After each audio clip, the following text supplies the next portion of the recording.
कई सौ साल पहले एक शहर था जिसका नाम अब सिर्फ कहानियों में बचा है। अल्ताइया, भटके हुए लोगों का शहर। यह शहर दुनिया की सबसे ताकतवर सल्तनतों में से एक था। इसकी ऊंची ऊंची इमारतें सोने से जड़ी थीं। इसके शासक खुद को खुदा समझते थे और इसके लोग अपनी ताकत पर इतना घमंड करते थे कि वे अल्लाह का इनकार कर बैठे थे। इस शहर का बादशाह जफर शाह था, जिसने अपने आप को सर्वशक्तिमान घोषित कर दिया था। उसने आदेश जारी कर दिया कि कोई भी अल्लाह का नाम नहीं ले सकता। मस्जिदों को ढा दिया गया और जो कोई भी अल्लाह की इबादत करता पाया जाता उसे मौत की सजा दे दी जाती। लेकिन इस शहर में कुछ ऐसे लोग भी थे जो ईमान पर कायम थे। वे छुपकर इबादत करते, अल्लाह से मदद की दुआ करते और सब्र से काम लेते। इनमें से सबसे बड़े वली थे शेख नूरुद्दीन, एक बूढ़े मगर रोशन चेहरे वाले इंसान जिनकी दुआएं कभी खाली नहीं जाती थीं। एक दिन बादशाह ने ऐलान किया, अगर तुम्हारा अल्लाह वाकई में है तो उसे बुलाकर दिखाओ। अगर वह सच में ताकतवर है तो हमसे मुकाबला करे, वरना साबित हो जाएगा कि हम ही इस दुनिया के खुदा हैं। शेख नूरुद्दीन ने यह सुना और हंसकर बोले, अल्लाह को बुलाने की जरूरत नहीं, वह हर जगह मौजूद है। लेकिन याद रखना, जब अल्लाह की कुदरत सामने आती है तो बादशाह भी मिट जाते हैं। बादशाह ने गुस्से में कहा, 3 दिन के अंदर अगर तुमने कोई करिश्मा नहीं दिखाया तो तुम्हारे सारे अनुयायियों को मौत के घाट उतार दिया जाएगा। शेख नूरुद्दीन और उनके साथी पूरी रात दुआ करते रहे। जैसे ही आधी रात हुई, आसमान पर अजीबोगरीब बादल मंडराने लगे। सुबह होते ही शहर के सारे कुएं सूख गए। लोग परेशान हो गए, पानी की तलाश करने लगे, लेकिन कोई फायदा नहीं। बादशाह ने इसे इत्तेफाक समझा और ऐलान किया कि यह तो बस एक संयोग है। दूसरी रात जब काफिर लोग अपने महलों में सो रहे थे तो जमीन अचानक कांपने लगी। महल की सबसे ऊंची मीनार गिर पड़ी और सुल्तान का तख्त बीच बाजार में आ गिरा। लोग डर गए, लेकिन फिर भी बादशाह ने हार नहीं मानी। उसने अपने दरबारियों से कहा कि यह भी एक आम घटना है। अब तीसरी रात आ चुकी थी। इस रात का फैसला होना था। बादशाह ने पूरी सेना को इकट्ठा किया।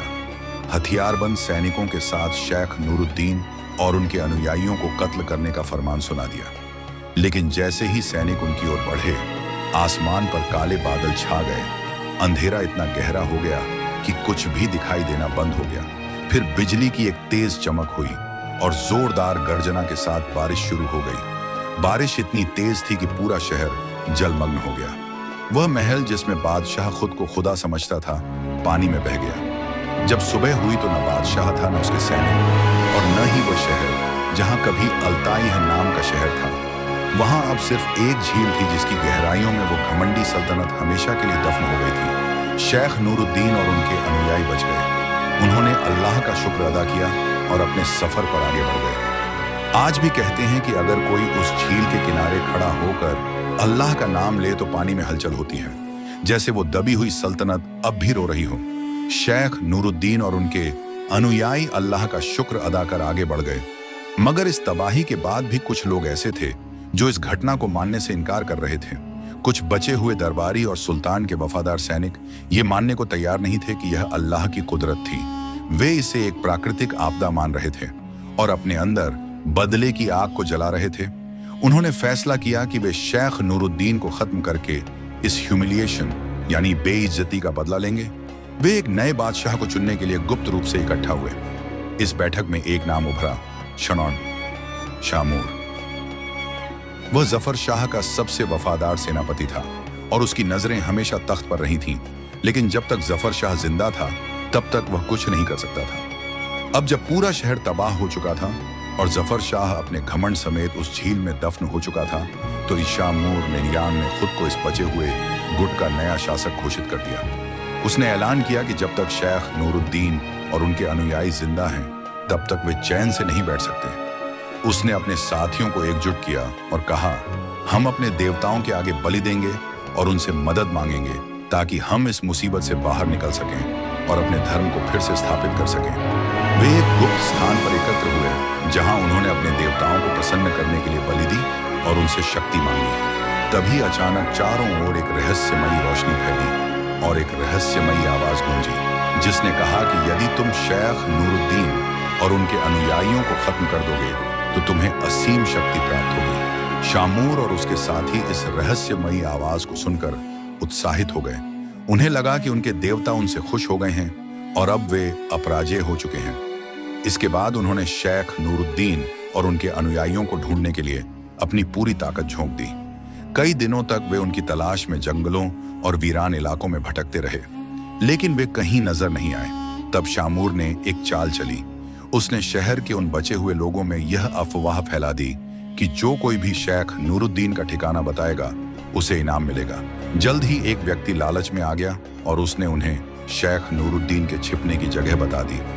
यह सुनते ही शामूर और उसके सैनिकों ने रातों रात हमला करने की योजना बनाई, मगर उन्हें नहीं पता था कि इस बार वे किसी आम इंसान से नहीं बल्कि अल्लाह के वली से टकराने जा रहे थे।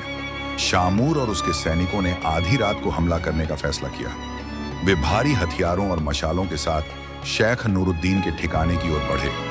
यह ठिकाना एक पहाड़ी गुफा में था जो दूर से देखने पर एक साधारण स्थान लगता था, मगर वहां के लोग इसे एक मुबारक जगह मानते थे, क्योंकि यहाँ हर समय अजीब सी रोशनी और सुकून भरी हवा महसूस होती थी, जैसे कि यह जगह खुदा की निगरानी में हो।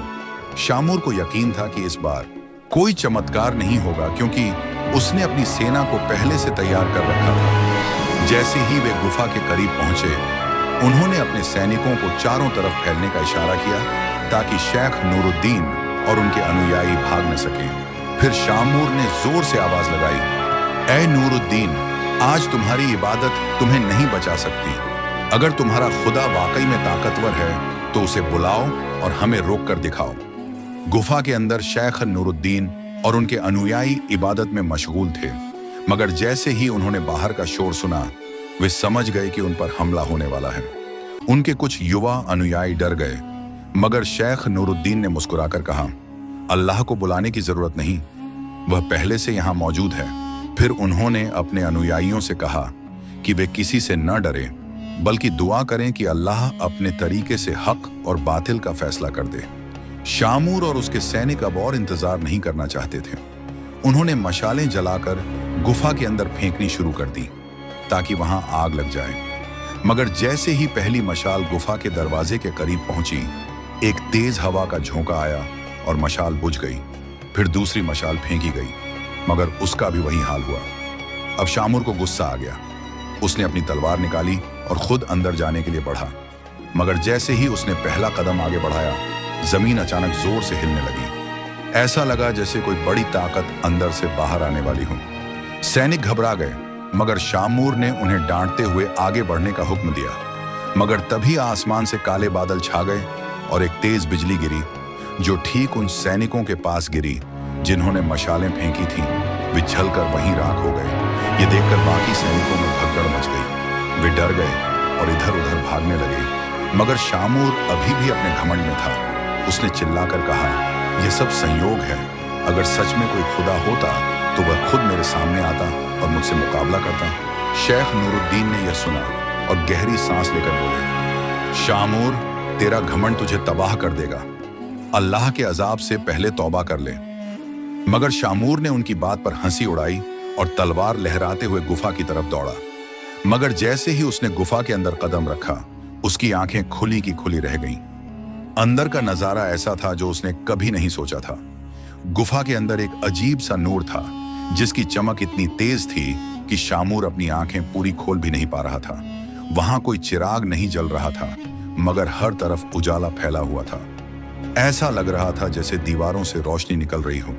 गुफा के बीचों बीच शेख नूरुद्दीन और उनके अनुयायी जमीन पर सजदा कर रहे थे और उनकी जबान पर बस एक ही बात थी, या अल्लाह अपनी कुदरत से हक और बातिल का फैसला कर दे।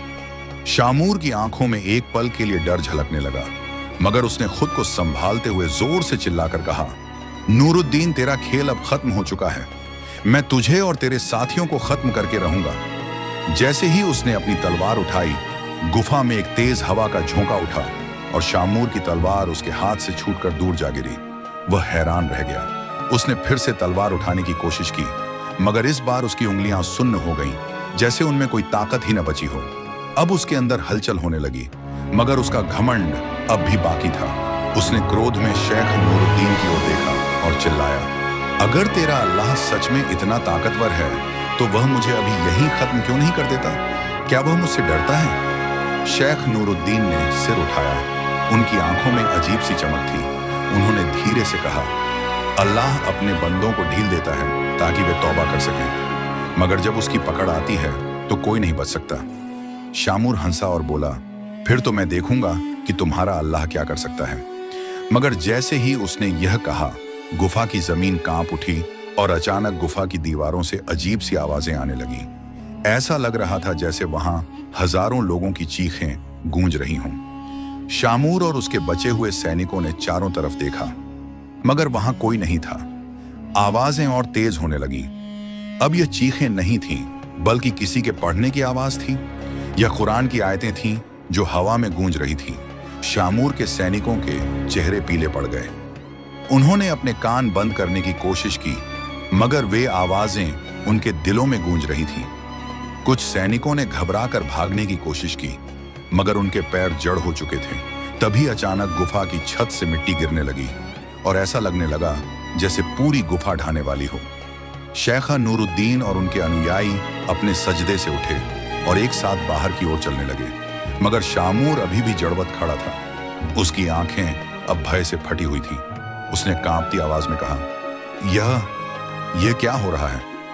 यह कैसे हो सकता है? शेख नूरुद्दीन उसके पास गए और बोले, यह वही है जिसका तुमने मजाक उड़ाया था। यह वही अल्लाह की ताकत है जिसे तुमने झूठ समझा था। अब भी समय है, तौबा कर ले। मगर शामूर का घमंड अब भी बाकी था। उसने गुस्से में कहा, मैं नहीं मानूंगा, फिर चाहे कुछ भी हो जाए। मैं ही इस धरती का असली हाकिम हूं। बस फिर क्या था? अचानक गुफा की दीवारों से एक तेज चीख निकली और देखते ही देखते गुफा का फर्श हिलने लगा। शामूर के पैरों के नीचे की जमीन धंसने लगी और कुछ ही सेकंड में वह मिट्टी में समाने लगा। उसने बचने के लिए इधर उधर हाथ मारे, मगर कोई फायदा नहीं हुआ। उसके सैनिक चीखते हुए भागने लगे, मगर कोई भी बाहर तक नहीं पहुंच पाया।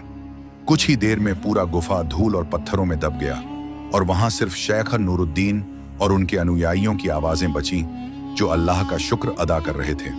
जब उन्होंने पीछे मुड़कर देखा तो वहां शामूर और उसके साथियों का नामो निशान मिट चुका था। अब वहां सिर्फ एक वीरान टीला था जो इस बात की गवाही दे रहा था कि जब घमंड हद से बढ़ जाए और इंसान खुद को खुदा समझने लगे तो अल्लाह का अजाब ऐसा आता है कि पूरी सल्तनतें मिट्टी में मिल जाती हैं। लेकिन यह कहानी यहीं खत्म नहीं होती, क्योंकि इस घटना के बाद एक और अजीब वाकया हुआ जिससे पूरा इलाका दहल उठा। इस घटना के बाद पूरा इलाका सन्नाटे में था। जो लोग कभी शामूर के समर्थक थे वे अब खौफ में थे। उन्होंने अपनी आंखों से देखा था कि किस तरह अल्लाह की ताकत ने घमंड और जुल्म का खात्मा कर दिया था। वे अब भी यकीन नहीं कर पा रहे थे कि शामूर और उसकी पूरी सेना बस एक पल में मिट्टी में दफन हो गई थी। शेख नूरुद्दीन और उनके अनुयायी कुछ समय तक वहीं रुके। उन्होंने उस जगह पर दुआ की और फिर आगे बढ़ गए। उनके जाते ही वहां एक और अजीब वाकया हुआ। गुफा के ध्वस्त होने के बाद जो टीला बचा था उसकी मिट्टी से हल्की हल्की रोशनी निकलने लगी और वहां एक दरख्त उगाया जो पहले कभी वहां नहीं था। ये कोई आम दरख्त नहीं था।